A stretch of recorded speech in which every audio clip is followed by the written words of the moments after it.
le premier acte des obsèques grandioses de la reine Elisabeth II touche à sa fin. Après une cérémonie religieuse donnée au cœur de l'abbaye de Westminster, en présence des plus grands chefs d'État, dont Emmanuel Macron et son épouse Brigitte, de membres de familles royales du monde entier et de ceux du clan Windsor, évidemment, la foule s'est dirigée vers la sortie après avoir entonné l'hymne national God Save the King, créant beaucoup d'émotions chez Camilla et le nouveau roi Charles III.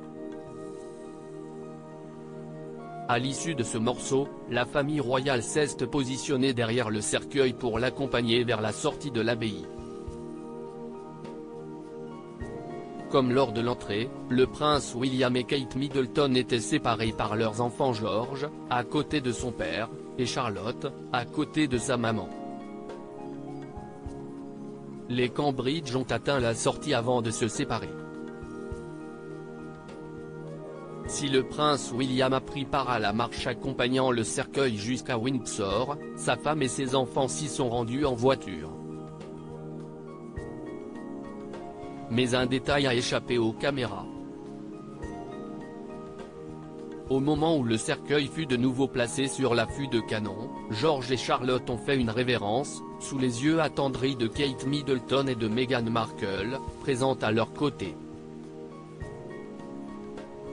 Un geste fort, marque du respect qu'il avait pour leur arrière-grand-mère. Nombreuses personnalités étaient venues honorer une dernière fois la souveraine, pour l'accompagner dans son tout dernier voyage vers Windsor, où reposent ses parents, le roi George V et la reine Marie, ainsi que son époux, le prince Philippe, disparu en avril 2021. Et la journée est loin d'être terminée.